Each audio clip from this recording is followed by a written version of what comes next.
For students, I have an information. As you all know that after this lecture, we'll be having a comprehensive cumulative evaluation, and in that evaluation, we'll be having questions from the lecture.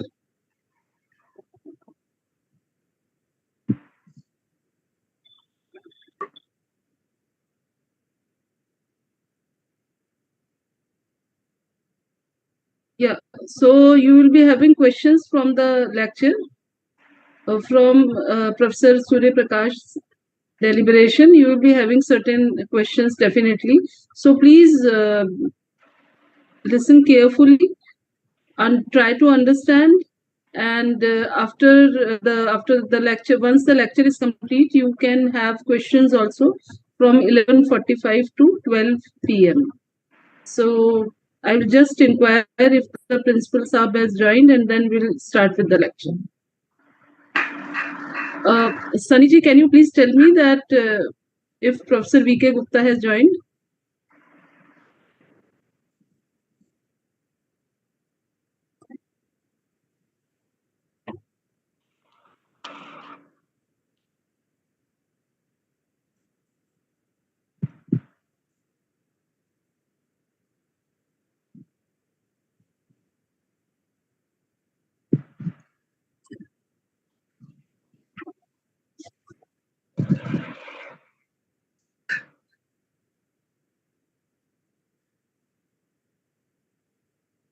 Hello. Ma'am, I can't find any entry from the name you have talked about. I don't find any entry from VK Gupta's name. Okay. Let me inquire. And next thing, Sunny ji, you are giving entry to students, na? Yes, ma'am. I'm giving that. Okay, thank you very much. Then now I will just shift my focus to Gupta sir and we'll start the lecture.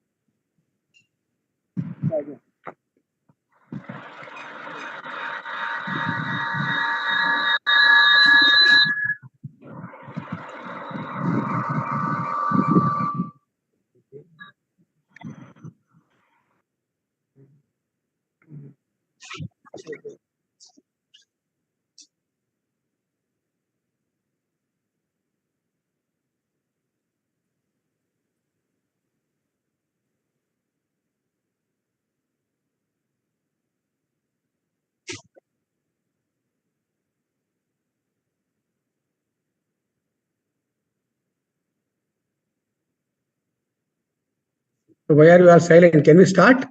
Yes, sir. 2 minutes only. I'm just asking the principal to join. 2 minutes.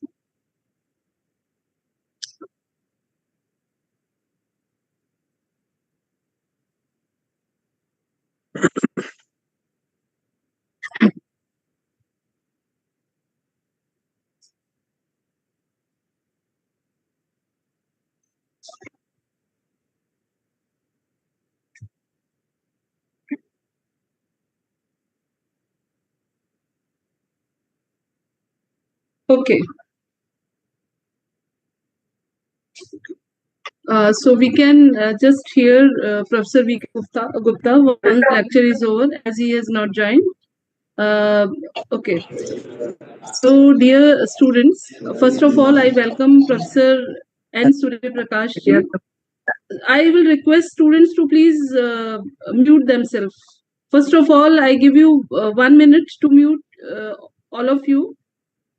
Switch off your video as well as your audio. Please switch off your video also. It's texting on the platform. Thank you very much. So again, I just officially start. So I welcome Professor N. Surya Prakash ji on this virtual platform, which is hosted by Government Mother Science College Ujjain. The participants here are PG students, research scholars, as well as some young faculty. And sir, this lecture is being live on YouTube also. So some of the students have joined on YouTube also. Because any of the student, if they are facing any problem or if your friend is facing any problem, do tell them to join on YouTube. We are there also. you have you think. If you don't have, I'll just share within a minute. So Professor N Surya Prakash ji is PhD FNASC. He is a professor, Tata Chem chair, professor IISc in 2015, MR Research Center. He is associate faculty, solid state and structural chemistry unit, Indian Institute of Science, Bangalore, and adjunct professor also at Poorna Prajna Institute of Scientific Research, Bangalore. Sir, if may I may pronounce the name a bit faulty also.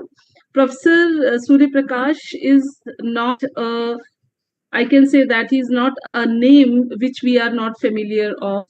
I remember that during my student times, and when I was just joining the higher education also, at the time we used to think that one day there will be a day when we'll meet Professor Surya Prakash, or I'll have the opportunity to hear him.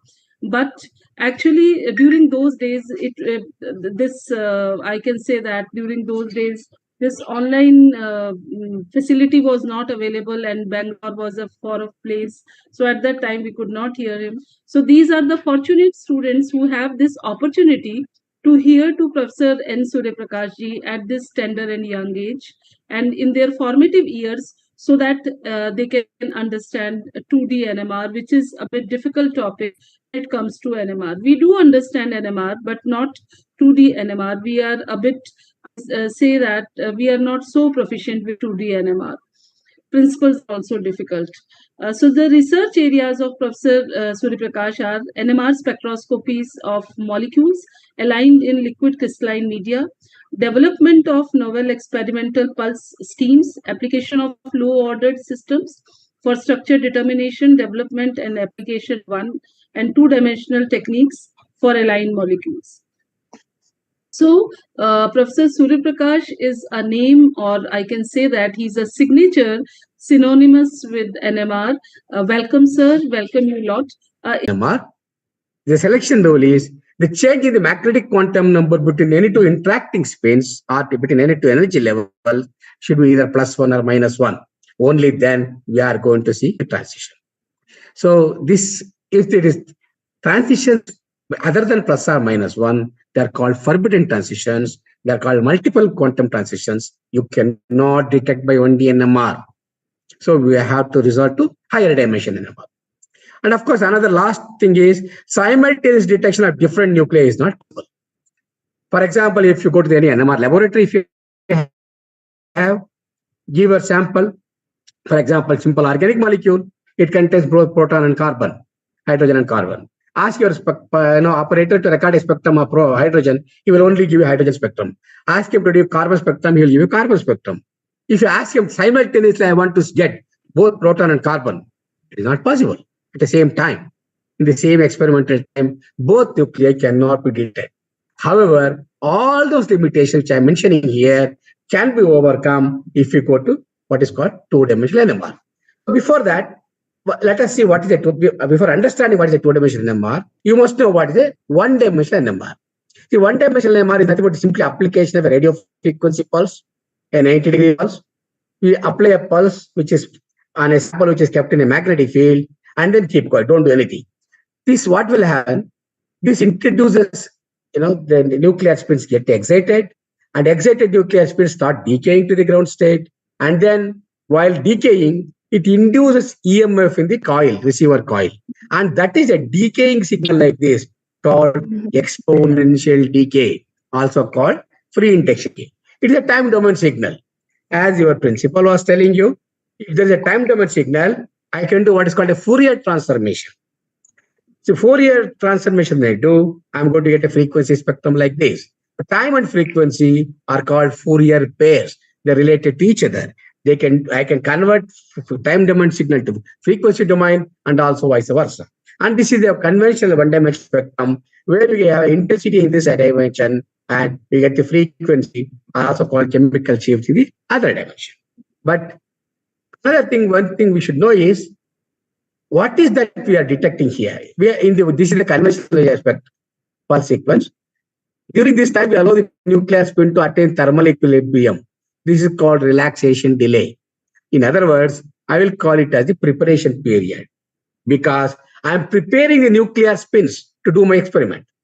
However, I'm detecting the signal after the radio frequency pulse here in time domain. So this is a period, time domain period. There's only one detection period here. I'm detecting in this period time domain. So one time domain detection, if I do the Fourier transformation, you get 1D NMR. Simply remember, if you detect the signal of one time period, one time period, you get one dimensional frequency spectrum. On the other hand, I think there is some disturbance. Some people are,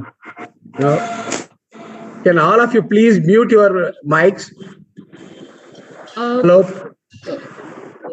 All of you, Sunny ji, please. Sunny ji, please mute all the audience. Please mute all the audience attendees. Sunny ji, Okay. please you do that thing. Okay. So now we'll go to the general sequence of a two-dimensional NMR pulse sequence like this. We have, like in the 20 NMR, we allow the nuclear spins to relax and attain thermal equilibrium. Frequency pulse here. Allow the spins to evolve with time. The spins start evolving after the radio frequency pulse. And this is the additional time domain compared to one-dimensional NMR. And afterwards, we allow the nuclear spins to mix up themselves. Do something happens. And what happens in this mixing? We do something so that the information from one nuclear spin is getting transferred to another nuclear spins. Then we apply another radio frequency pulse and start detecting the signal. Now, as you can see, there are two time periods here.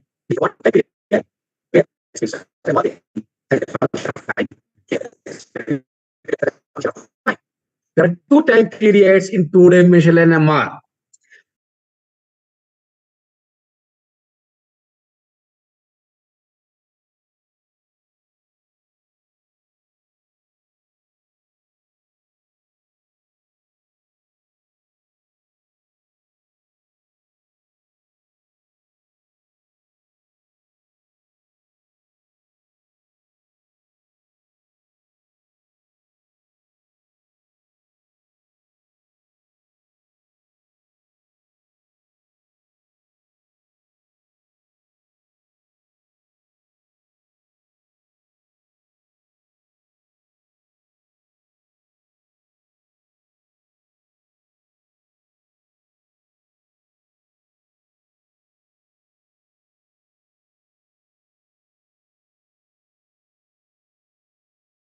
Instruments are so expensive, which runs into several tens of crores. Nobody is going to give you that much time to do the experiment because its life of the instrument is only 10 years or something. Before that, every drop of juice of it should be extracted. So it is very difficult to get that much time. And also, another thing is the sustainability of your sample for such a long period.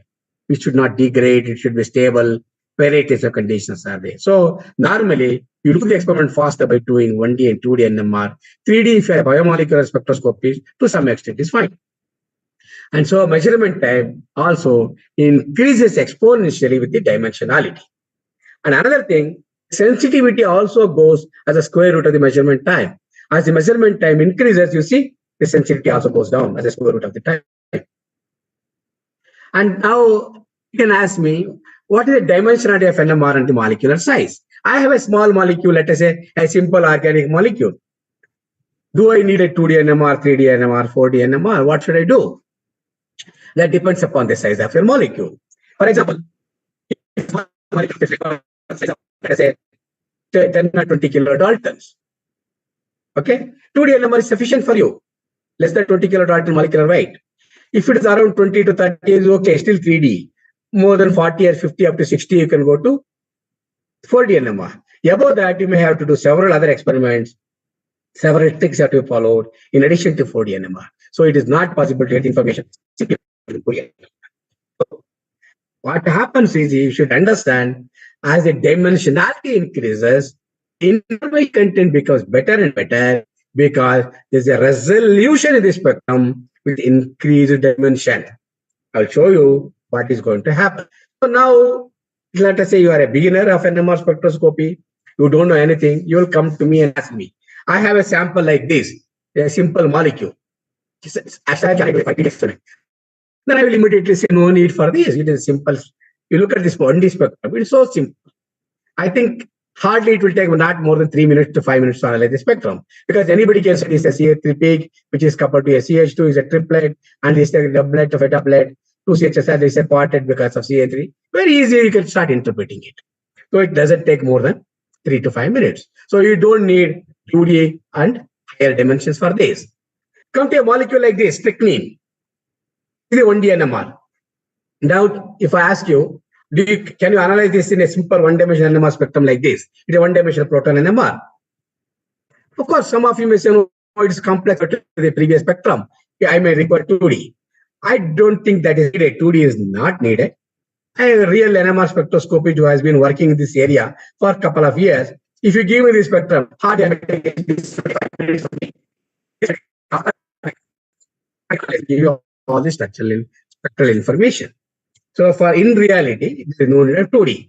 Still okay for the benefit of speeding up our acquisition data and analysis of the work, we can go for 2D. And for this molecule of this size, definitely you don't require 3D and higher dimensions. Okay. Now, if you go to a big protein like this, a ubiquitin, in addition to that, remember carbon and nitrogen 50, which are naturally less abundant. Carbon abundance is 1.1%, whereas nitrogen 15 abundance is 0.03%. So if I label that, it will become 100% abundant. We have proton, carbon, nitrogen, all are abundant. It is going to be a highly complex spectrum, extremely complex spectrum. And if you get a 3D spectrum like this, you can go for 3D and you don't need 4D, etc. for that. Okay. This is as far as the introduction is concerned. Why do you require this thing? Now, what is the benefit of higher dimension? I'll tell you. Let us say I have a simple molecule. When I take an NMR spectrum of it, you all know you get the coupling information and chemical shifts. Let us assume I have two different nuclei.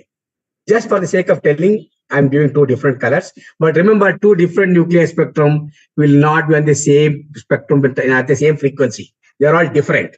If I do carbon 13 at one frequency, proton will be at different frequency. I hope you all know that. For example, in a 400 megahertz spectrometer, proton resonates at 400 megahertz, carbon 30 resonates 100 megahertz. So they will be entirely two different spectra will be done at two different frequencies, and they will not get both in a single spectrum. Just for explanation for you, I'm showing you this. Let's say I have a spectrum for different two nuclei and also coupling. So I have coupled I put small circles here, and two different nuclei I put two different circles, big circles here, different colors. If you take a 1D spectrum, it will be crowded like this. Now, there are too many couplings will be present, and if I ask you to analyze this, then it is going to be a very difficult job. Remember, I have shown you only a small molecule. If you go to a big molecule, there will be a spectrum running from one end to other end of the spectrum. So there will be peaks running all through from one end to other end. So what I will do is I will go to a 2D NMR. And in the case of 2D NMR, I can adapt a trick. I can separate out these molecules or the information based, let us say, in these molecules are there. I can say small size molecules, balls like this, will be in this dimension and bigger on this dimension.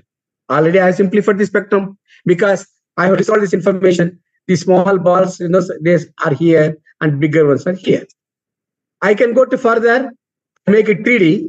The 3D, I'll say the small balls are here and different colors balls are like this. I put blacks here and the red ones this side.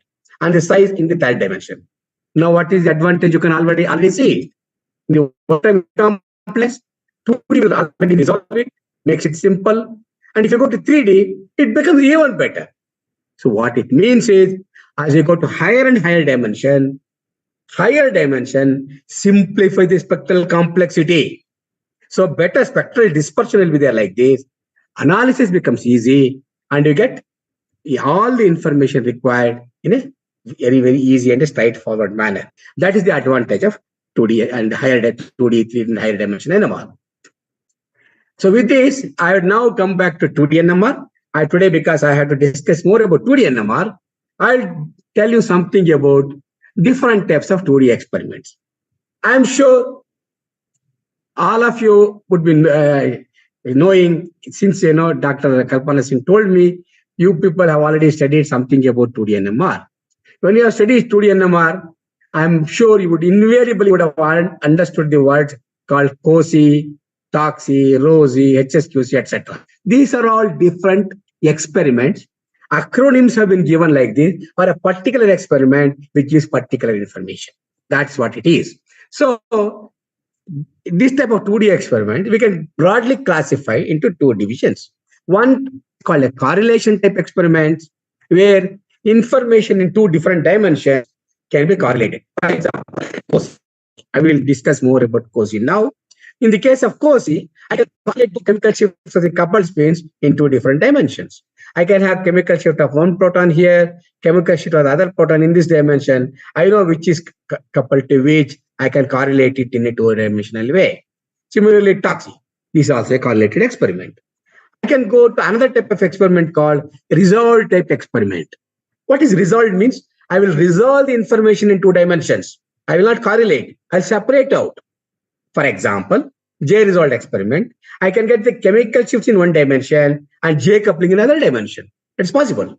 If I have two dimensions, I get only chemical shift of the protons here, only the coupling constants, coupling pattern in the other dimension. That will significantly simplify your analysis. This is called resolved experiment. Such type of experiment can separate out the information. So both this correlation result type experiment can both experiments are heteronuclear experiments. Both are possible. Homonuclear experiments are ones COSI, TOXI, J resolved, etc. Heteronuclear experiments like HPC, etc. These are called head-core experiments. So like this, based on this, number of two-dimensional experiments have been designed by the various experts in the area. So accordingly, they will give us some abbreviation for each experiment. COSI, you would have understood. COSI is it will correlate to information, two protons which are coupled between themselves, or many protons which are coupled among themselves. That is called a COSI, a correlation experiment. Similarly, sexy, COSI, the nuclear effect, COSI, are funny, interesting names. So this is the NMR spectroscopist. People like us, we always are crazy. We do design a new experiment and give new name for it. So if you go to the literature, go to the Google and type sequences and Surya Prakash, my name, at least you will get 25 to 30 new experiments like this, for which we have given the names for it by designing the experiment. These are all the way we do the experiment. Similarly, you can have HSQC, HMBC, DOC experiment. So how do we design this experiment? Each 2D experiment has its own pulse sequence like this. And for example, you may not know, most of the chemistry people may not have seen the pulse sequence. Your job is simply give the sample to the operator. He will put the sample in the magnet and get to the NMR spectrum. But you do not know what is happening there. In reality, you have to series like this. Depending upon the information that you would like to derive. You understand? So depending upon what type of information I want, I can design an experiment of my own. And that will be a general experiment. Anybody can use it to do that type of, get that type of information. That's how design more than 25 to 30 new experiments. So in the NMR literature, if you go and find several hundreds and hundreds of experiments are there. Not only COSI, NOSI, ROSI, TOXI, etc. There are more than 500 to 600 experiments are available in the literature. Okay. So all these things depends upon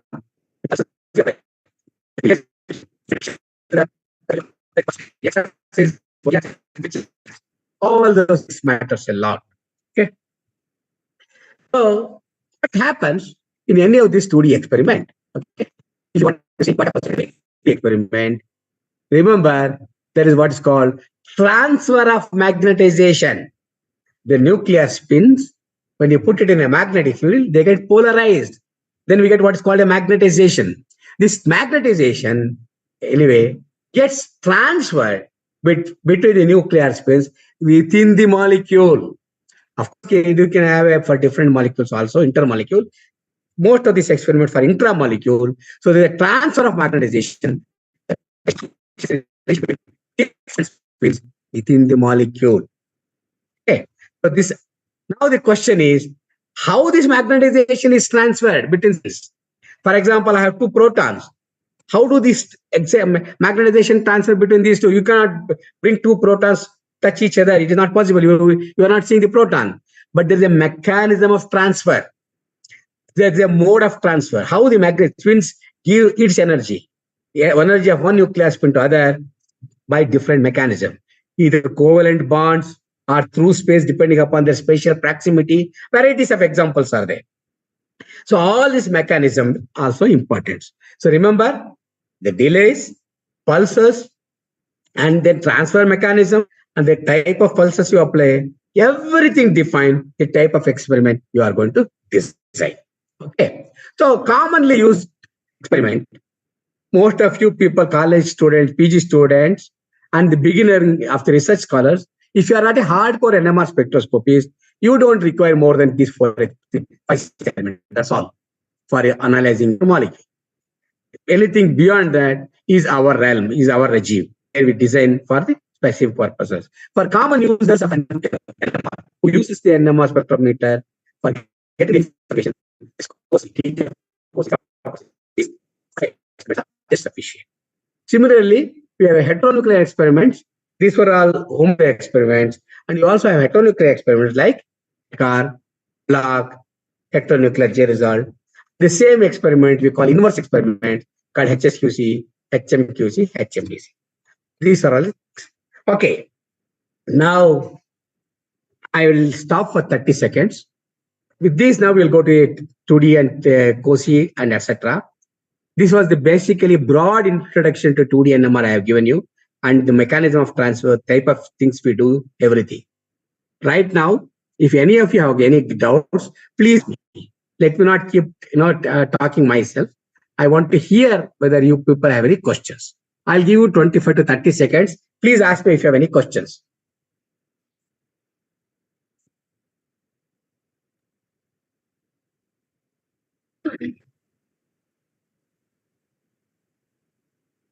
If you have any questions, you can switch on your audio and you can ask the question. So no questions? Okay. So if there are no questions, I think it is a crystal clear talk. All of you are following, I hope, or none of you are following. Either of the two. These are the two possibilities I can think of. I guess I take a positive attitude.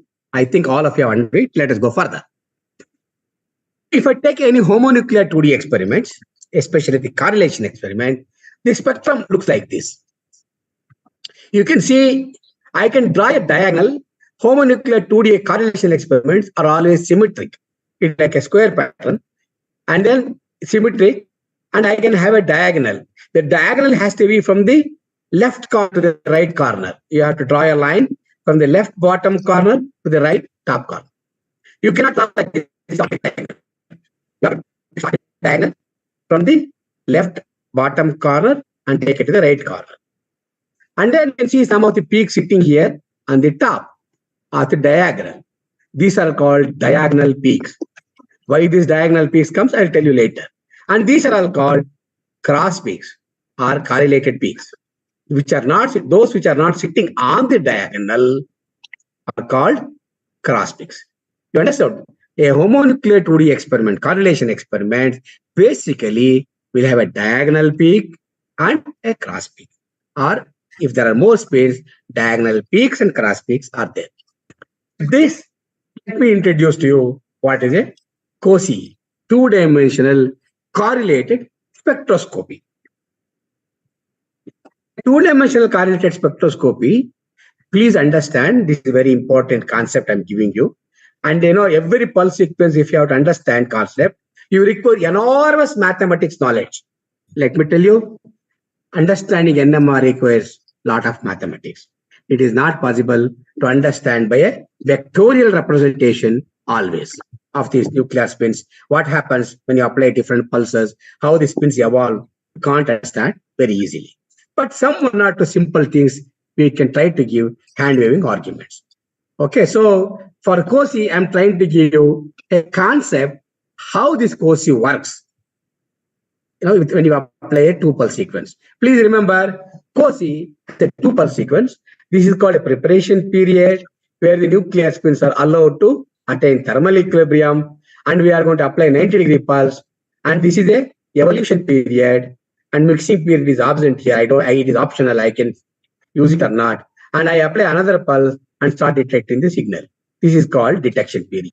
We have a preparation period, evolution period, and detection period. Okay, so now this is called a evolution period. After applying a 90-degree pulse, the spins start evolving in this time period.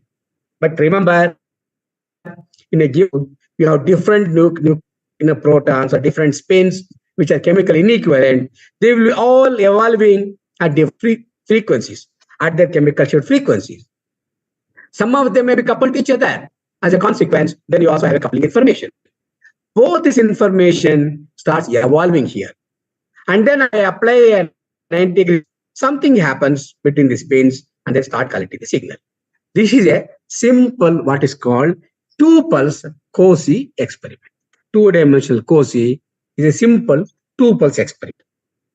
And I'm using 90-degree pulse here, but it can be small pulse here or here. There are n number of modifications of the COSI. What does this COSI experiment give? It gives a connectivity among immediate coupled partners. Remember, COSI gives you connectivity among immediate coupled partners. For example, I have a molecule like this, hypothetical molecule. I have numbered it as A, B, C, D, F, G, H. If I see the COSI, I can see from the cross peak, this is coupled to this is sitting next to each. This will give a cross peak to this. I know this is sitting to this. And this will give cross peak to this and this. Then I know this is sitting between these two. Like that, I can get coupling information or connectivity information among the coupled partners in a given molecule. So COSI gives you connectivity among immediate coupled partners. Of course, it can also give the remote. It can also give information for this. There's a different experiment. But COSI, a simple COSI, gives you directly connected coupled partners. Now, let us give the example of a single nuclear spin. A COSI spectrum of a single spin. What do you mean by a single spin? A molecule which has only one proton. Okay? And there is no chemically inequivalent protons to couple or interact. Can anybody give me an example of a molecule which has got only one hydrogen? Some of you can answer me. Anybody can give me an answer? Give me one molecule containing only one proton. It is, I'll tell you, it is CHCl3 chloroform. How many protons are there? Or only one proton. Of course, carbon 13 is there. There is also nuclear spin half that can couple to proton, but abundance is 1%. So we'll ignore that. So if I look for the proton spectrum of CHCl3, we'll get only one peak. That's all, nothing else. So only one peak you are going to get. I'll take that example of a COSI for a single spin. Or in other words, I'll give the example of COSI spectrum of CH3 molecule. Okay. Again, I'll do the same two-pulse experiment, which I explained to you already. I apply after preparation period, apply 90 pulse, allow the chemical shift to evolve. Is there any J coupling here? No J coupling because there is only single spin. When there are only one proton is there, J coupling is absent. So only chemical shift will evolve here. In the previous example I showed you, a general case I told you, coupling can also evolve if there are more protons because of couplings. Because the absence of the couplings, only chemical shift of CH3 will evolve here. Okay. So what happens is, first 90-degree pulse brings the magnetization, which is on the axis, like this, to the x-axis or y-axis, xy plane. And then it starts evolving according to its chemical shift. How much it rotates? There is a formula. It rotates in the xy plane by 360 degrees, and the frequency and the time which takes to rotate is given by this. See, it depends on how much to wait. 360-degree rotation. If the frequency is larger, it rotates faster. Frequency is smaller, it rotates slowly. So this is a simple thing you should understand. So this magnetization, when you bring to XY plane, it has two components. One is like component and side.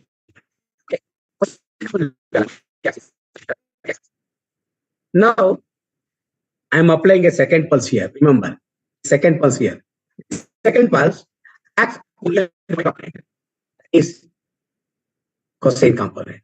Sine component gets unaffected at all. So this is not affected.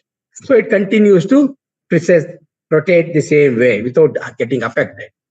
Now, to do the Fourier transformation of the signal, it gives a spectrum T1 dimension, and the T2 dimension also gives a spectrum. And I'm doing this experiment, apply a 90-degree pulse, collect the signal on T1, collect the signal on T2, and do the two Fourier transformation, one in the direction. I can do a double Fourier transformation. When I do that, I'm going to get a spectrum like this. Very simple. A theoretical spectrum I have drawn now. That means I took CH3.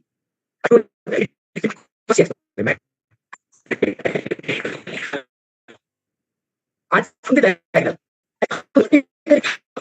I get a frequency. I go from the diagonal. I go here, and I get a frequency for a different dimension. This is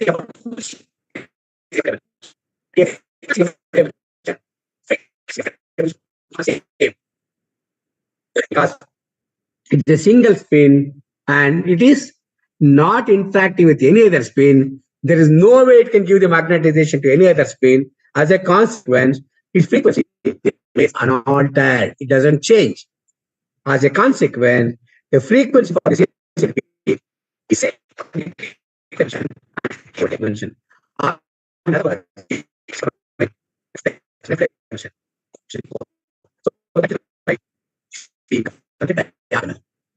Okay, this gives you an idea already. It means if there are uncoupled spins, if there is no coupling for the protons, if you do a Cauchy experiment, simply understand peaks for such type of protons which are not coupled to anything will come on the diagonal of the Cauchy spectrum. Simple example, you take a reference, TMS you use. Where does TMS come? If the TMS is not coupled to any other protons of your molecule, that also comes on the diagonal.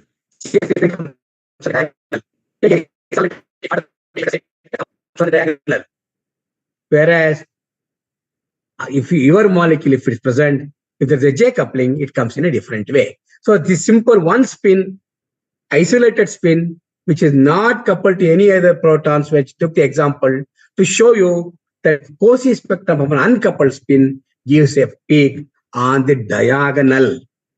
Okay? All okay with me? Okay. Now I'll take the example of the 2T Cauchy spectrum of two uncoupled spins. Please understand. Two uncoupled spins. What does it mean? There are two protons two protons. That means they are uncoupled spins. Now, I already explained to you what happens if there's no coupling. Where do these peaks come? Now, somebody can tell me, where do these peaks, two peaks come?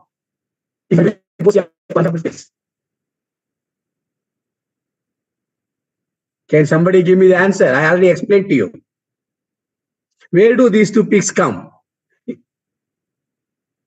It comes again on the diagonal. Because, as I told you, these two speeds are not one frequency, one frequency, same frequency, one. So, two uncoupled spins, if you record, take a Cauchy spectrum, you get only two peaks on the diagonal. That is exactly the example I gave you. For proton and chloroform, if you take, TMS and chloroform gives a single peak on the diagonal, TMS gives a single peak on the diagonal of a Cauchy. Because these two there is no interaction, they are different molecules. There is no coupling among themselves. Okay. So now I can do one thing. I can take this projection and project on this axis. This is called F1 projection. These two gives me the spectrum what you get in this dimension. Okay. Now with this example, let us go for the 2D Cauchy spectrum of two coupled spins. What do you mean by two coupled spins? In the uncoupled spins, JAX, that is the coupling constant between A and X, I made it 0.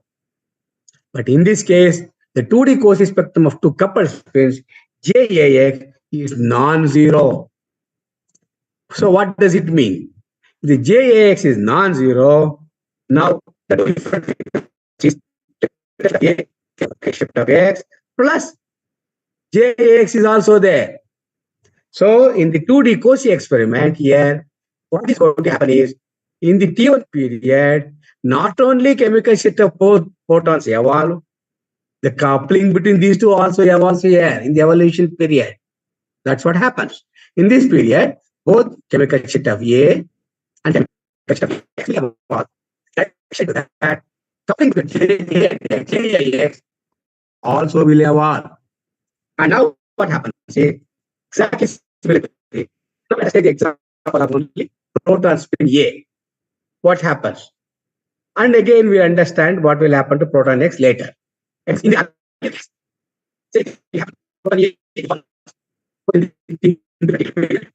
and they gave a diagonal. Sure. Frequency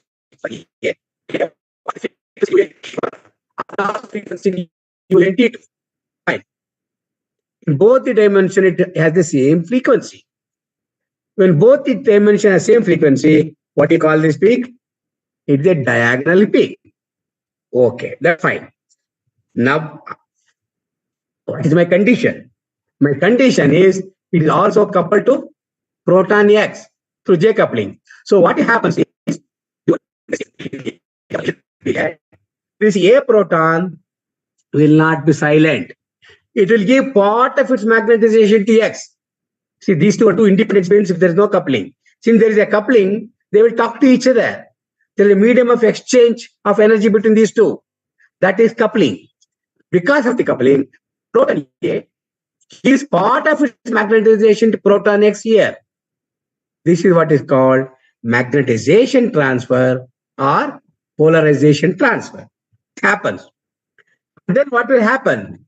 The transfer magnetization will have the X frequency because it gives its magnetization to X. So it will also have X frequency. When it comes here, now it will have two frequencies, not conventional, A and X. So very interesting thing will happen. You will have A frequency and X frequency both because of polarization transfer. And this is a conventional spectrum where both frequencies are present. Very interesting thing happen. So now what happened? Proton A will give its energy to X and gives us to two peaks in two dimensions. This is called and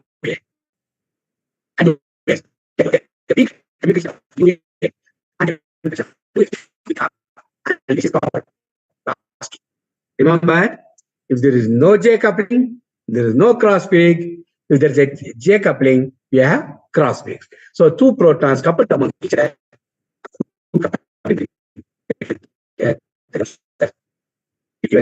called a cross peak. So 2D spectrum of it. A spin will have a diagonal peak.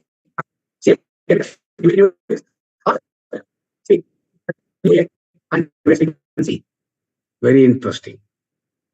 Now you may ask me a question. What about X spin? That is also there. That's also coupled to X. Identically, exactly. Same behavior will be there for X spin also. It also gives us a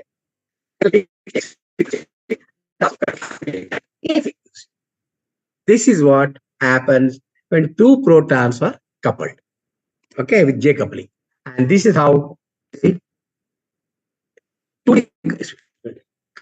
the Cauchy spectrum of two protons which are coupled, it looks like this.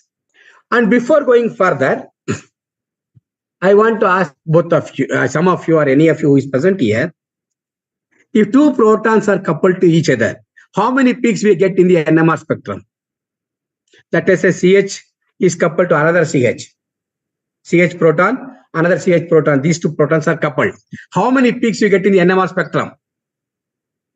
Can anybody answer me? Somebody should answer. Otherwise, I think I'm only talking. You people are simply sleeping because it's online. I cannot see your faces. If you're sleeping also, I can't wake you up. At least you answer me. How many peaks you expect when two protons are coupled between themselves? Anybody has an answer? Okay, let me give you the answer. Please remember, when two protons are coupled, each proton will have two spin states, alpha and beta. Proton A has a spin up and spin down. Proton X has spin up and spin down. There are four possible orientations. Both the protons can be up like this. Both can be down like this. One A may be up, X may be down, or A may be down, X may be up. There are four possible energy states. So you can find out.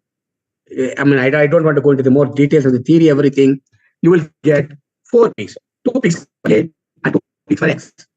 That is why if I have this A, and it's split into a doublet because of its coupling with X.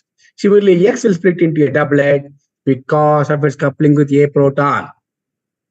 Are you all with me? So now it is a Cauchy spectrum is symmetric with respect to diagonal because in both the axes we have the same chemical structure. I'm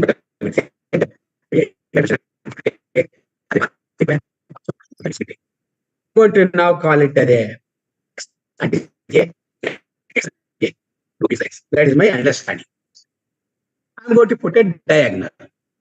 Now, according to my explanation, which I gave you before, where do X will come? A will come on the diagonal. X will also come on the diagonal. Because X peak will also be there in the T1 period. A peak's frequency will also be there in the T1 period. But remember, I told you, X also gives part of its and A also gives part of its magnetic yes, and gives a cross peak. These are called cross peaks. These are partial peaks. Now the question is, they are not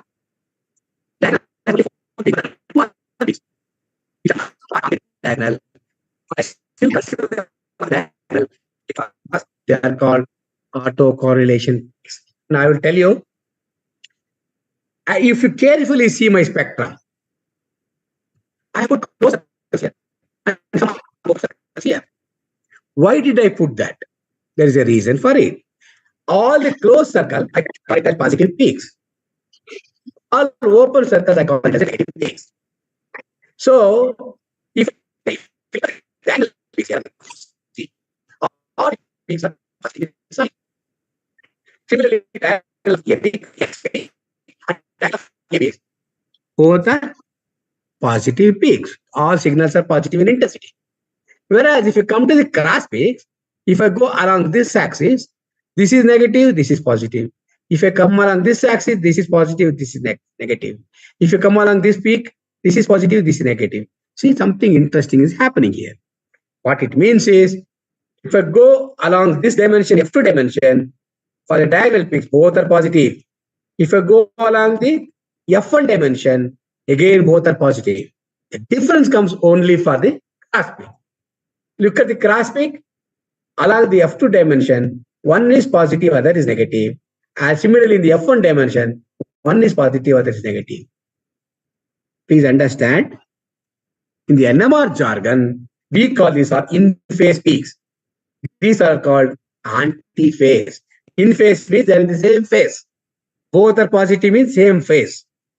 One is positive, other is negative means anti-phase. Okay, so this is all anti-phase peaks. So these are in-phase peaks. Please remember, in the Cauchy spectrum, the diagonal peaks are always in phase. The cross peaks are always in phase. Cross peaks with respect to F1 cross peaks with respect to F2 are anti-peaks. F2 cross peaks with F1 to F1, they are also anti-phase. Only in the case of a diagonal, all peaks are positive and in phase. So this is what happens. And Why I got a peak here? It means A peak will give rise to cross peak for its own frequency because of coupling. These are called autocorrelation peaks. Similarly, X gives its own frequency. And these are called diagonal peaks also gives cross peaks called autocorrelation.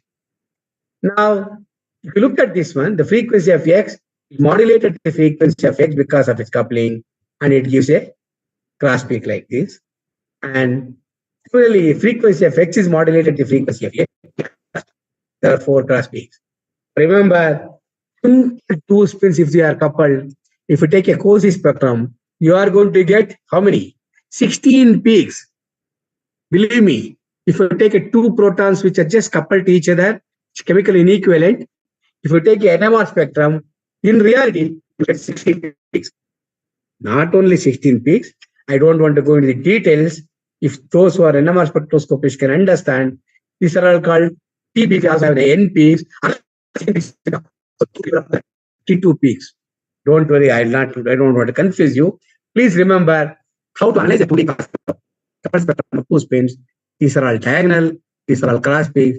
Simply remember, cross peaks are antiphase in character, diagonal peaks are in phase in character in both F1 and F2 dimensions.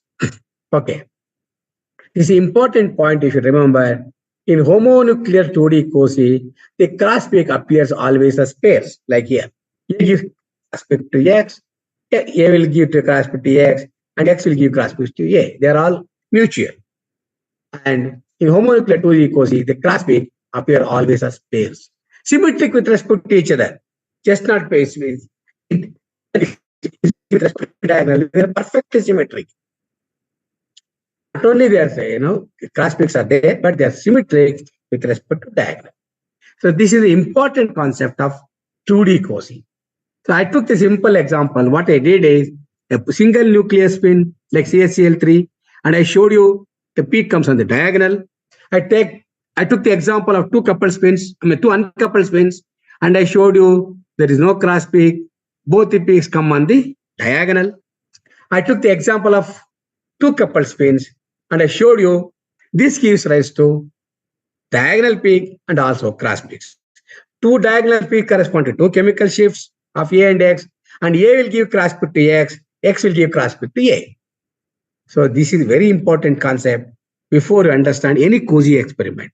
And why A gives cross peak to X, X gives cross peak to A. Remember, the NMR, every interaction is mutual. That's an important concept. If A is coupled to X, X is also coupled to A.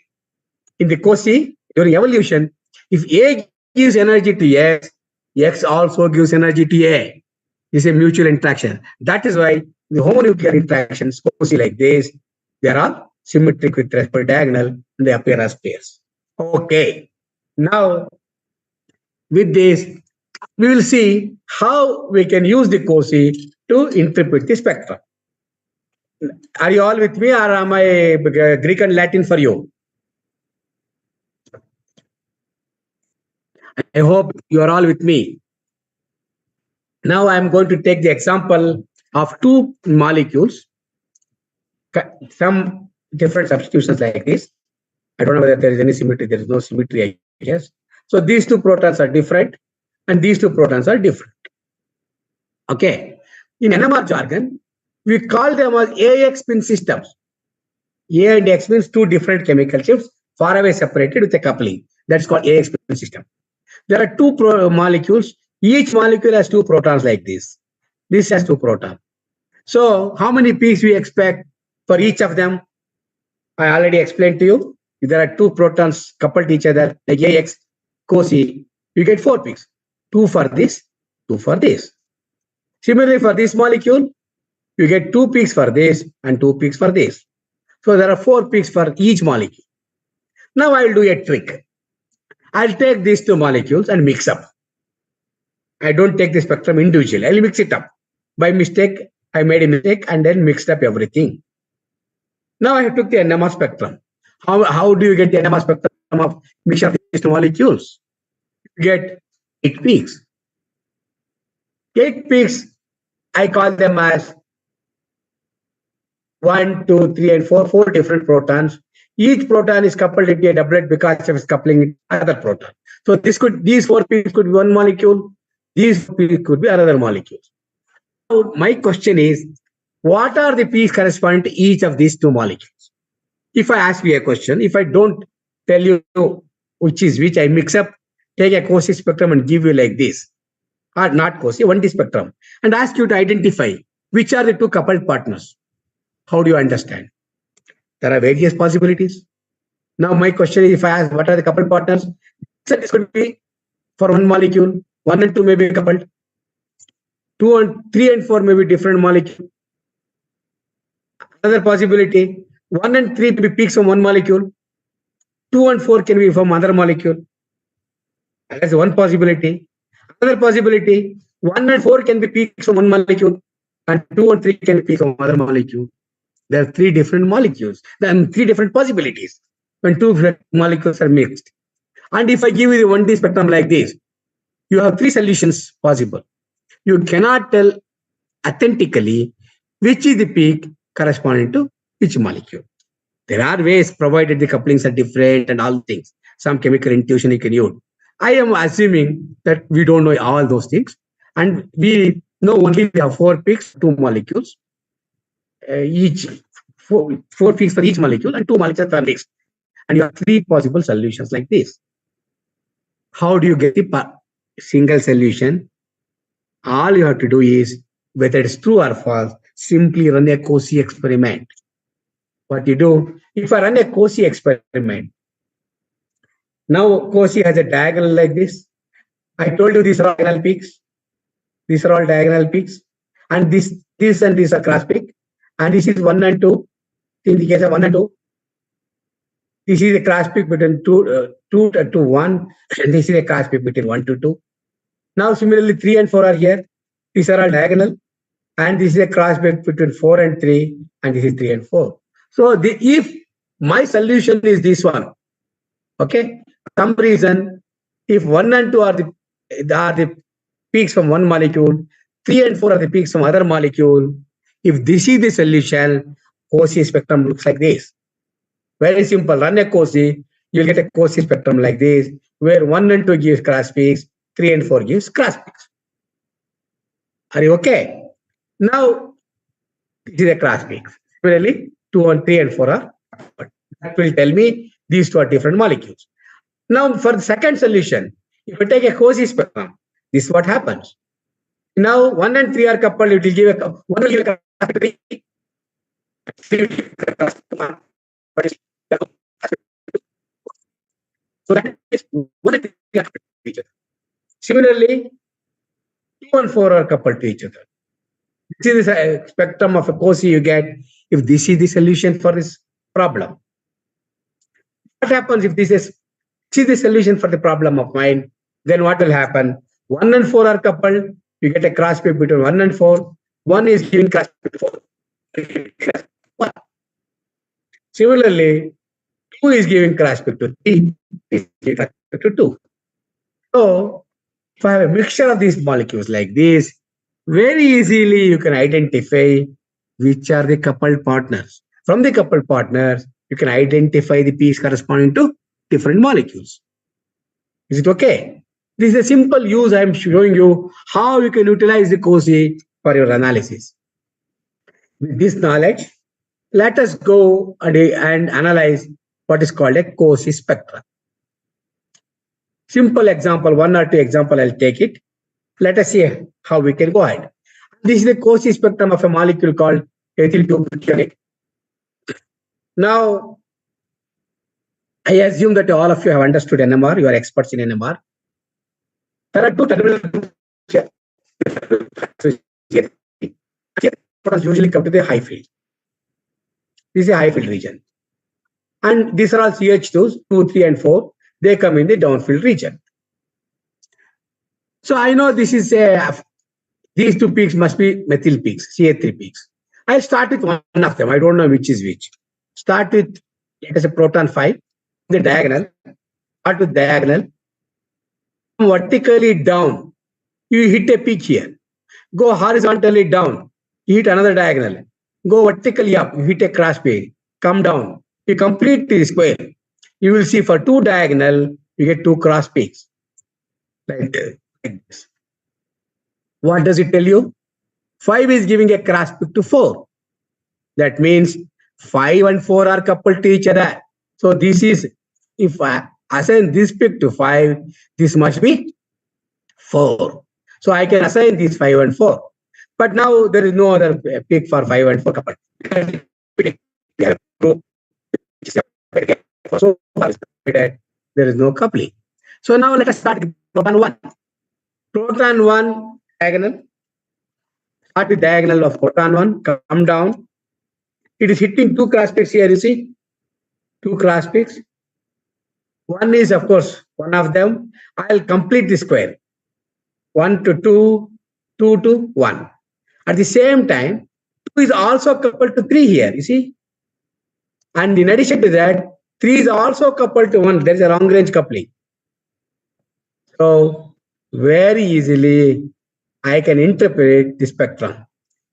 See, remember, before two-dimensional COSY, to interpret a spectrum like this, we had to do a different type of experiment called decoupling, or a homonuclear decoupling, selective decoupling. That's a very, very difficult job. So now a COSY simple experiment will completely take over this thing. Okay, so you understood how to analyze a simple spectrum. I'll give you an example of other molecule. Afterwards, we'll go to a different one. This is a molecule 3-heptanon. Now, again, similar to the previous molecule, it looks slightly bigger. As I told you again, terminal groups are CA3 and two CA3s are here. I know this CA3 is a triplet because of coupled to CH2. This is a triplet because of coupled to CH2. Very simple one-dimensional expert, if all of you will immediately identify. So I know these are 1 and 7 are methyl are here. I start with, let us say, one peak. That I can do. Another thing I can do is I can use idea, some chemistry knowledge, start with CH2s which are attached to C double bond O. Why? Because C double bond O is electron, when it is attached to this, it will withdraw electron. So it starts with one of them downfield, one of the peak on the diagonal, go horizontally, go vertically up and complete the square. I know this is coupled to one CA3. Which is that CH2? It has to be this. There is no other cross peak between these two. Only this and this. So that means 1 and 2 are coupled. And if this is 1 and this has to be 2, I can easily identify. But at the same time, you can see another cross peak is also there here. Here. I should have done it this way. This CH2, there are two peaks. This is coupled to this 5. 4 is coupled to 5. 5 is coupled to 6. 6 is coupled to 7. Alternately, you can come this way. The proton peak from 7. Come horizontally down. You get a cross peak. Go horizontally, come vertically down. Now go horizontally, you get a diagonal peak. Complete the square. That means this side is coupled to 6. Now start with 6, come down, and then go horizontal. You see a diagonal. There is a cross peak, you can complete the square. That shows 6 is coupled to 5. This is this molecule. Now 5 is here. Come down further. 5 is giving a cross peak. Go horizontally, and then complete the square. You see 5 is coupled to 4. So there are two different groups of peaks. COSY simply identified which are the coupled partners. Very easily we could do that. Okay, that's how I can establish the connectivity pattern and use the COSY. Are you all okay with me? Now tell me, are you comfortable? Should I go for another example or go to the next topic, TOXY? I want to introduce TOXY for you. Remember, each and every information, everything what I've given in the slide takes at least 10 to 15 minutes to explain. Since time is short, I'm not going into the details. I can give another example to show you how it works, everything. Instead, if you are okay with me, I'll go to the next topic called toxic. Or if you want to be more comfortable, I'll give one more example. Please respond. Students just respond. Sir is asking questions again and again, but you are not responding. So, do you want one more example, or you want to that Go he to, should move go forward? to a next 2D experiment called toxic. Toxic. Okay. Toxic. Anshul, please respond. Anshul, switch on your audio and respond. Okay. Okay, shall I go to the next topic? Sir, please proceed with the next. Please give another example, sir. They are saying. Okay, you have Chat to tell box me they are loudly, writing. no? See, I cannot read the chat box, right? You have to Yes, tell sir. me loudly. All right, you want another example? Yes, sir. They are Okay, saying another example. another example, I can start with this. Very easy to do that. Okay, what I should do is, okay, this is again a similar molecule. I will not take this because this is easy to interpret. I'll go for a little complex molecule so that you understand this.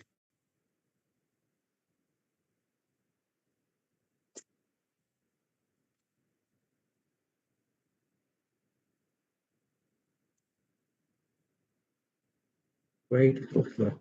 Okay.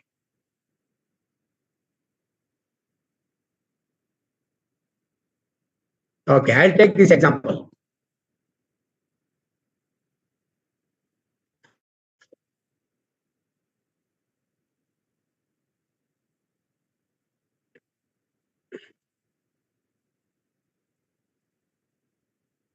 Okay, I'll take a molecule called aniline because it's slightly different molecule where you have to use your knowledge of some chemistry also, and you can interpret the Cauchy spectrum very easily. Okay, see now in the aniline molecule, there is a perfect symmetry along this axis. So if I analyze this spectrum correspond to these protons, which are marked as A, B, C, D, E, alpha, beta, then very easy for me to identify. First of all, we have aromatic group. I call it as alpha and beta protons. I have A, B, C, D, E, and F. They are all another type of protons which are coupled among themselves.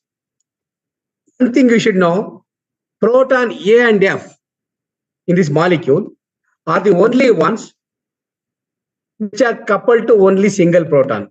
F is coupled to this E proton, becomes a doublet. And for this 1, 2, 3, 4 bonds away, coupling is very weak, possibility is very low. You can ignore it. Similarly for A can couple to B. A coupling to C again for 1, 2, 3, 4 bonds away is weak. Ignore it. Ignore it. So I would say proton A and proton F are the only two protons which has a single neighbor. It coupled to another proton. When it put another proton, it has to be a doublet. I told you already, I've been discussing for quite some time. So A is a doublet and F is a doublet. So we'll see from the spectrum. Okay. A, another thing is A and B, if you look at it in the ethylene group here, double bond, A and B are trans to each other. Similarly, E and F are trans to each other. You all know in the 1D NMR, I think you would have learned it in a molecules like this, where there is a C double bond, double bond like this, in ethylene compounds, trans coupling is always larger than cis coupling. You know that, right? So if I see the two doublets, doublet is the larger separation. I took this one. That I call it as, see, for example, here A and F. A is the one which is doublet the largest of separation. This is doublet the smaller separation. All others are multiplicity is there. It is not simple doublets. So as a consequence, I will consider this doublet which is coupled to B. Okay, A is coupled to B trans. That coupling is large. So I start with A, go horizontally, vertically down, go horizontally. I'll hit a cross peak here. And then I go further, hit a cross peak. So A is coupled to B. Very easy. Now I go further. The same time, see if you see B also has a cross peak. If this is B also has a cross peak. Another one, and I go here vertically. I have come horizontally, come down, I complete the square. That means this if this is B, this has to be T. And C also, if you go vertically up and come down, it gives us a cross peak here. C has a cross peak here. So that is D. And D has a cross peak here. That is E. And E has a cross peak here from here. This is F. It's a bit complex and it is too crowded. You may not be able to easily understand it. But yeah, these are two arithmetic terms. It's very easy. There is no other coupling involved in that. So these are the two isolated groups. Do you understand how you are to analyze the COSI? I can keep on giving number of examples and everything to make you feel comfortable. There is no time to go for this. Since the time is short, I'll go to a Toxi experiment. And if possible, I'll introduce the heteronuclear COSI at cost before I complete it. So I will not go to any more examples. But I want to tell one thing for all of you. If you have any doubts here, forget about 2D, 1D, anything about NMR. If you have any doubts, don't worry. June 5th to 11th, I am conducting a workshop on the NPTEL platform every day between 6 to 8 in the evening for 7 days, 15 to 18 hours. I'm giving talks on 1D NMR, 2D NMR, varieties of applications, lots and lots of examples I'm giving you. Those who are not comfortable here, if you have not understood anything or not much, then you can attend my workshop. At the end of this talk, I'll show you that slide where you have to register for that workshop. It is on the NPTEL platform. It goes from June 5th to June 11th between 6 to 8 in the evening. I have fixed it only between 6 to 8 so that office goers and then practicing scientists in different institutes are not disturbed in daytime. So I'll show you the link at the end. So if you don't worry, if you have any difficulty, we'll talk about it later. Okay, now I've come to another experiment called toxin. I don't want to tell you etc. That all will take more time. Okay, I'll discuss something about what is called a total correlated spectroscopy called TOXI. What does TOXI will do? COSI establishes the correlation between two coupled partners or two immediate neighbors, I told you. Of course, long-range coupling also is there. But TOXI has the biggest advantage. It establishes connectivity among all the coupled partners of a spin system. This is where you have to attend my course. You have to understand what is a coupled partner, what is spin system, everything. That is a detailed discussion, but I'll show you in a simple example molecule like this. Look at a molecule like this. What is a spin system? Any set of protons in a chain of unbroken J coupling interaction forms a spin system. Understand this sentence carefully. A set of coupled protons forms a spin system, and there should be a chain of unbroken linkage between them. For example, consider this group. This CA3 is coupled to CH2, this is coupled to this is coupled to this. This forms a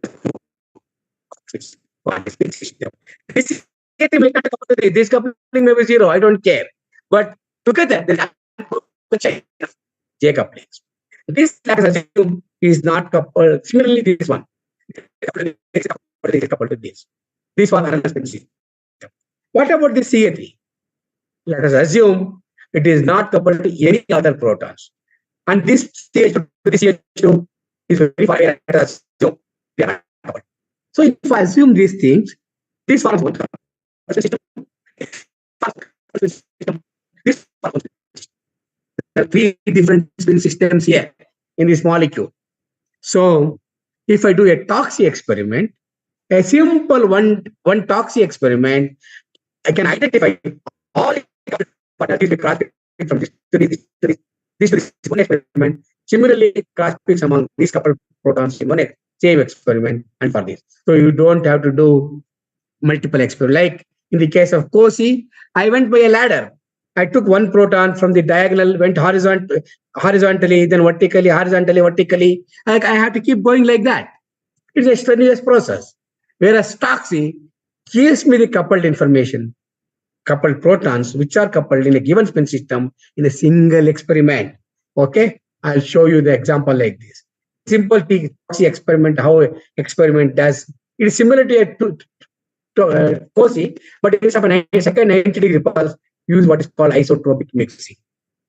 What is an isotropic mixing? Again, you don't worry. What it means is, let us say this is a spectrum. I'm giving you an example. So many protons are there, so many chemical couplings are there, a complex spectrum. What a toxic does in the case of isotropic mixing here, in this isotropic mixing, all the chemical shift information is lost. No chemical shift. Only coupling information is there. Okay, so that means when there is no chemical shifts, all are identical. I don't know. There are no different chemical shifts. They are not chemically inequivalent as far as I am concerned. All behave identically, but they are coupled among themselves. This is called strong coupling phenomena. This is called isotropic mixing. It happens. When it happens, it so happens that the spins will, when they are coupled among themselves, when you bring in this type of chemical shift completely refocusing, only J coupling is present. The spins will exchange energy between themselves. Coupled partner A will give to B, B will give to C, C will give to D. Like that, they keep on transferring the magnetization from one spin to another spin in a chain because of coupling. That is why I said the spin system should be unbroken chain of coupling. If there is a chain broken, it cannot give rise to coupling. For example, I have three spin systems like this. Here, 3, 3, and 2. Let us say this one A will give rise to 3 peaks like this. B will give to 2 peaks, set of peaks like this. C will give to 3 set of peaks like this. Hypothetical, don't worry what is what. If I take a 1D spectrum, it looks like this. Conventional spectrum. Now my job is to identify which are the peaks like this, which are the system for this spin system and for this spin system. It's a very, very difficult job. So that's why you go to TOXI. I'm sorry, COSI. I don't want to go see COSI now. I'll do TOXI. Look at this, what is happening in the case of TOXI. Simple. All like this blue color, you go to diagonal, come take it right down. You see a class P, come down, see class P, go horizontally. Each of them go horizontally. These are these are so similarly, what these systems for this thing A, B, and C, you can identify in a single experiment. This is what is called a TOXI experiment. Okay, so with an example like this, what I wanted to show is, I don't think I am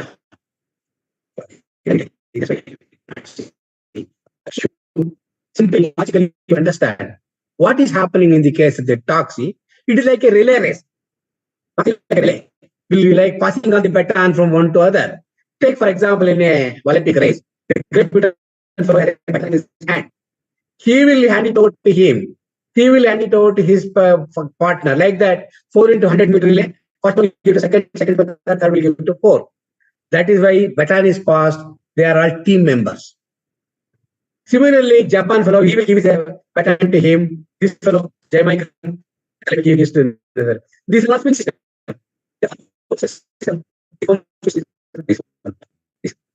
And interestingly, he cannot give his baton to this fellow. It is not possible.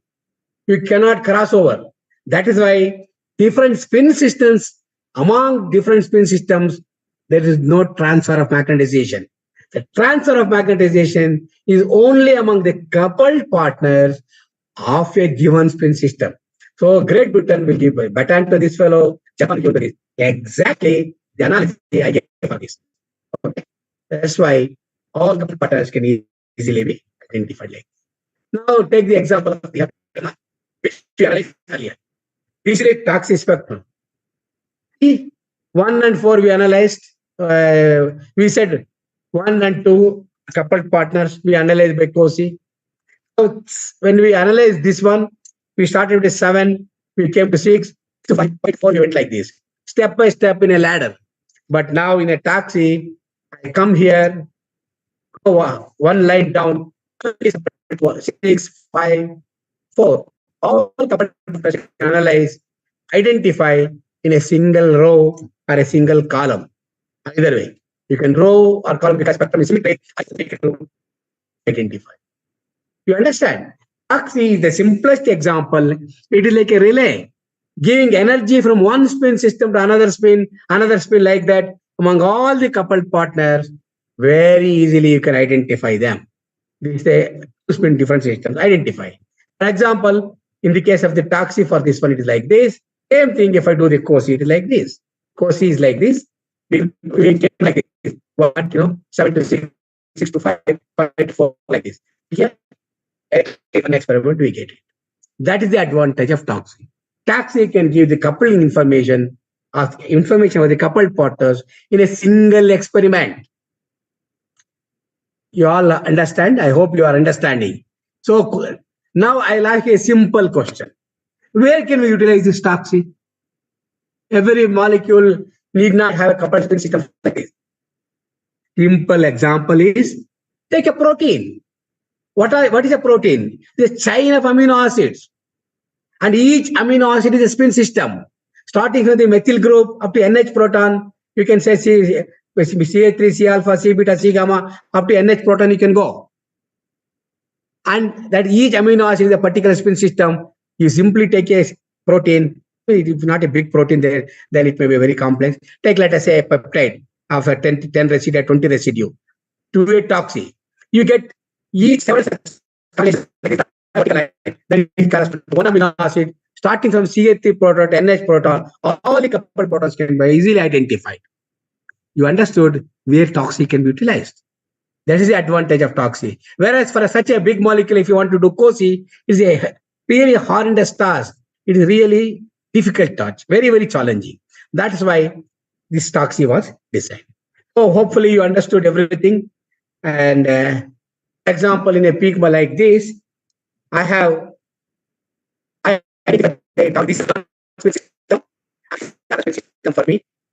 Now I started with proton CH at 4.1 ppm, which is 6 here. And I can see if you go it is proton. Very easily I identify that spin system. And then for this one, I can identify the spin system. There is no interaction between these two. So this is the advantage of toxi. It identifies all the spin systems in a single experiment.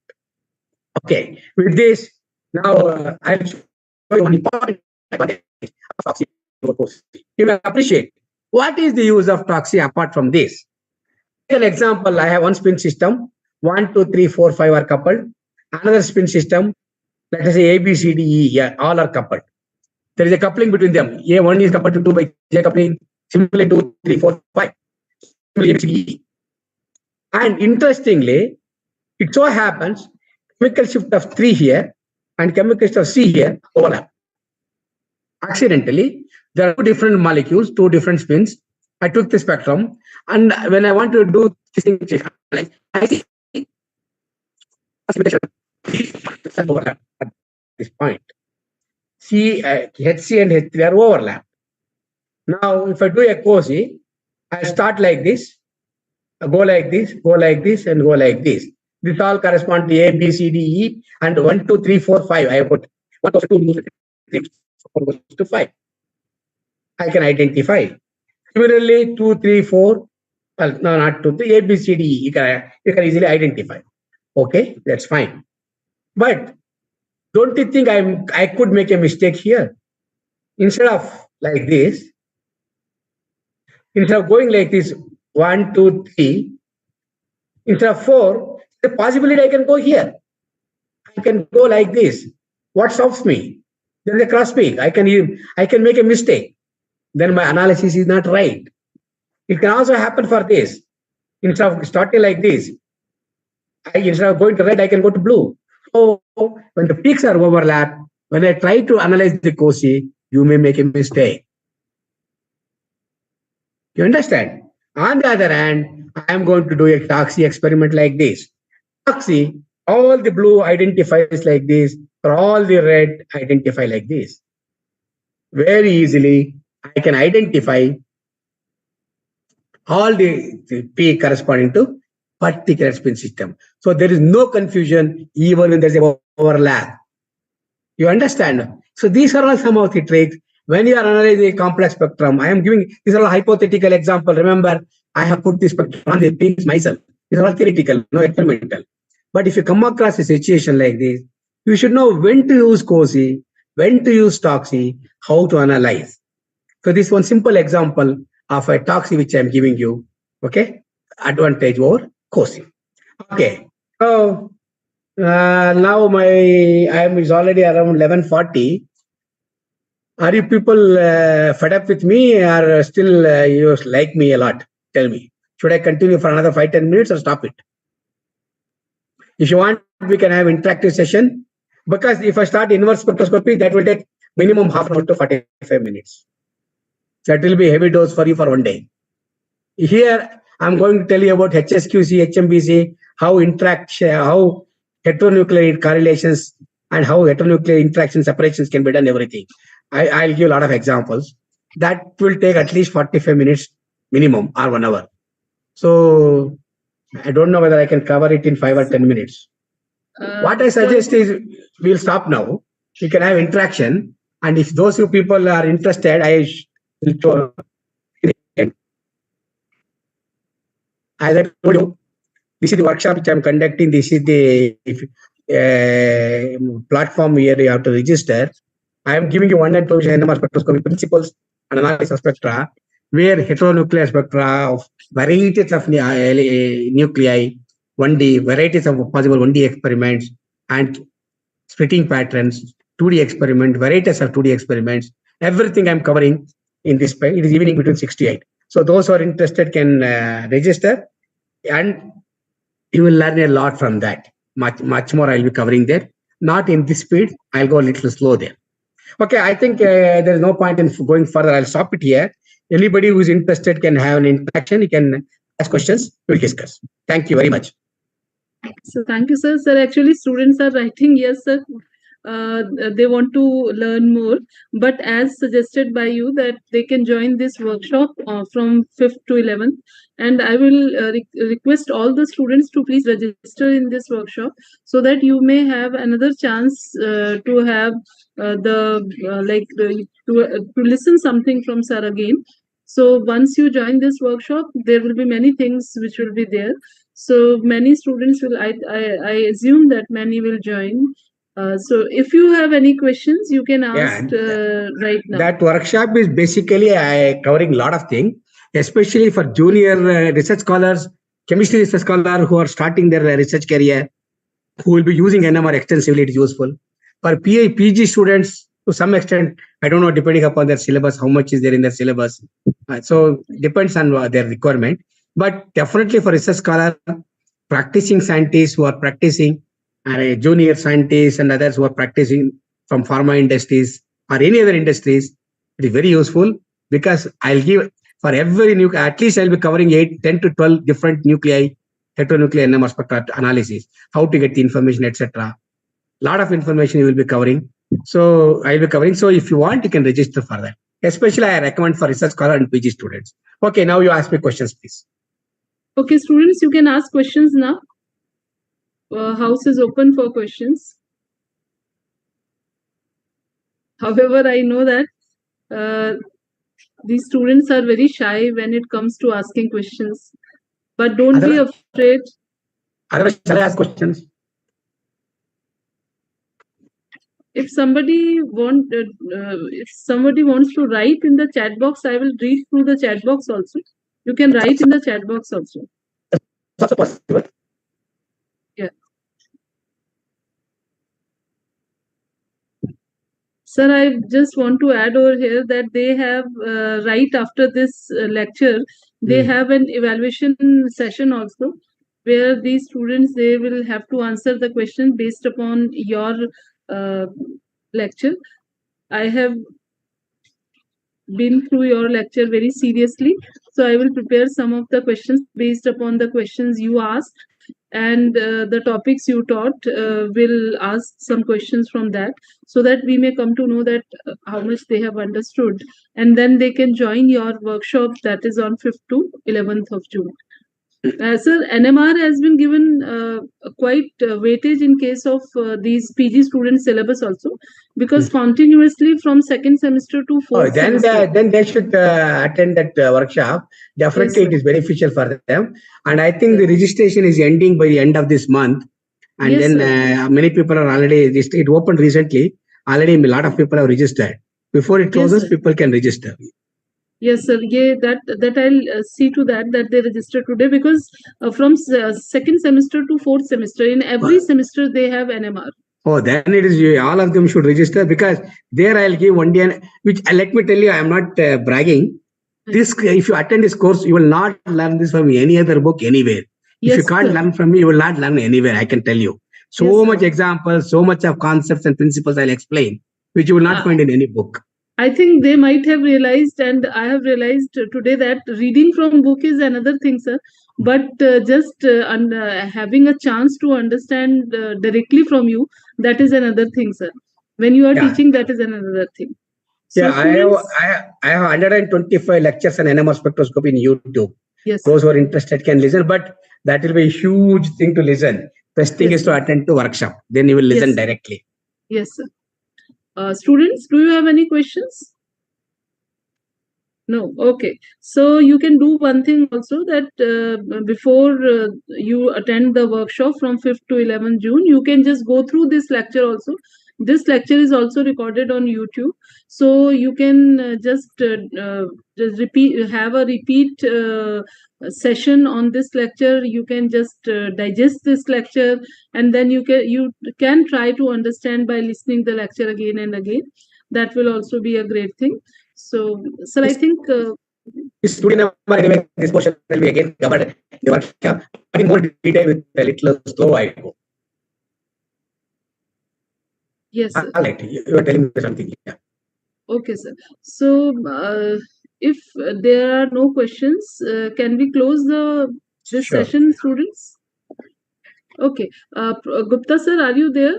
Sunny, can we see Gupta sir?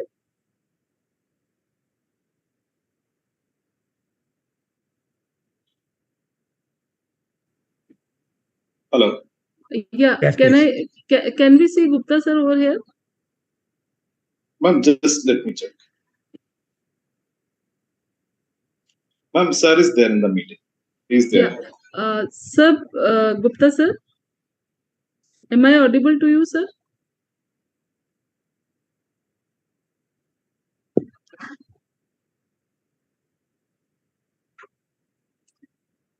Sir, if I am audible to you, please.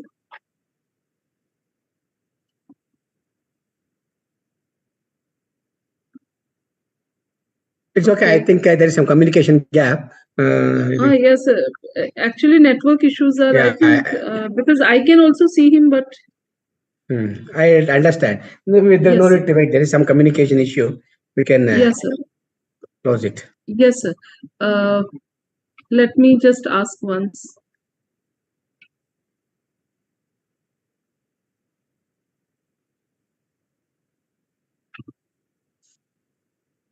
Okay. So now, because sir has spoken for, we have taken a more than, I think we have taken more than 1.5 hours. Sir has been speaking about NMR, and he started from the very basic concepts of 1 hour NMR. 40 minutes. 1 hour 1 hour 40 40 minutes. minutes 1 hour 40 minutes. So sir has been speaking since long, and then he started from the very basic concepts of NMR, and then he took us to the very fine and very what I can say, that very one of the very good techniques of NMR, cozy, toxy, and even he mentioned different techniques about other techniques also. So, and he just gave us a chance to attend the workshop. He just let us know about the workshop, which is going to conduct from 5th to 11th of June at NPTEL platform. Sir, I may just want to mention over here that our Yeah. students are otherwise also joining courses on these MOOCs on NPTEL Swayam, and they are Correct. registering with those courses, and appearing in the exams also. Correct. So this is a very good thing, and this is a very good opportunity. We otherwise, uh, when sitting at this place, far off place like Ujjain, we may not have the opportunity to listen to the eminent scientists and eminent academicians in this field. But now we have this opportunity with the help of NPTEL, SWAYAM, and other platforms. Correct. So I would just like to thank you for being here, and I would just like to mention over here that it was a very small message, and you are so humble that you gave a reply to my message, and I was just wondering that. Uh, Only academicians of your stature can do this, and can do this for these students who are sitting at this far off place. So thank you very much, sir. Thank you for being a uh, I can say that for being sparing this much amount of time for these students. And definitely, we have learned a lot. I, being a teacher, have learned a lot from you today. And I would just love to listen to all these things. We generally, we are through your videos, and we generally look at your videos. We generally try to incorporate your videos in our teaching methodologies and teaching pedagogies. So today was a great day to listen to you directly, sir. Thank you very much. Thank you for very much for being with us on this platform of Mother Science College Ujjain. Thank you, sir. Thank you. Thank you very much. Thank you. It's always pleasure for me to talk to younger students. But the only thing is I want to be on, not on offline, so that I can talk to them, interact directly. But Yes, here sir. I don't. Here I don't know Sir, whether this I'm is. listening to me or sleeping. That's a problem. No, sir, I just wanted to just request you that this is a place of Mahakaleshwar. Temple of Mahakaleshwar is there at Ujjain. Sinhast is celebrated every 12 years. So So if you shall I find, come once? yes, Shall I sir. visit once? Yes, sir, definitely, sir. We would love to. It will be a privilege for us if Yeah. you come to this place. It will be a privilege, sir. So do definitely plan to come over to this place, sir. Otherwise, also you will love the place. It's a good place.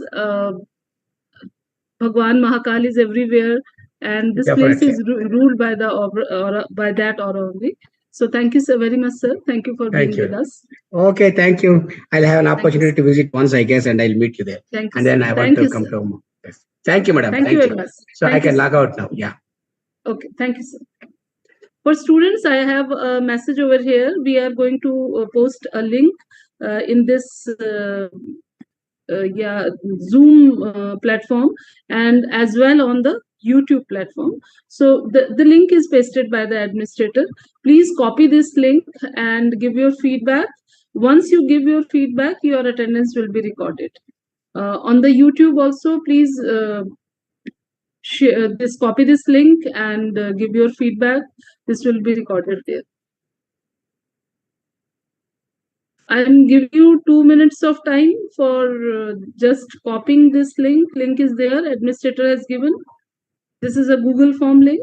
Copy the link, give the feedback, and your attendance will be recorded.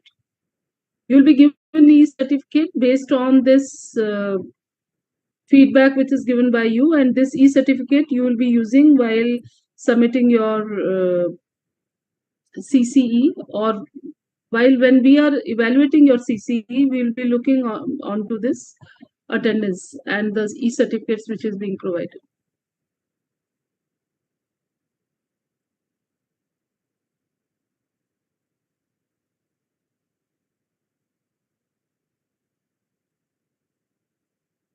Have you copied this link? Somebody answer. If you have copied this link, we are going to close this close this session because we have to move to CCE also. Okay. So Ria is saying that she has copied. Ganga is saying she has copied. So I think everyone has copied. If one has copied, everyone has copied. Okay, thank you very much. We are closing this session. Now you can be here in the college by 1:30 p.m. because then we are having your CCE. Gupta sir has joined now. Sir has left now because the lecture was just, he was over with the talk. So he has left.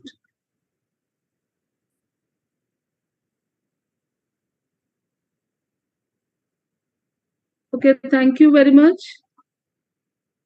I would just like to thank principal of the college for giving us this opportunity to listen to professor like Professor N. Surya Prakash. And please copy the link. Till now you have copied. Thank you very much. Administrator, now you can, Sunny ji, you can close this platform for now. Thank you. Sure, ma'am. Thank you so much. Thank you.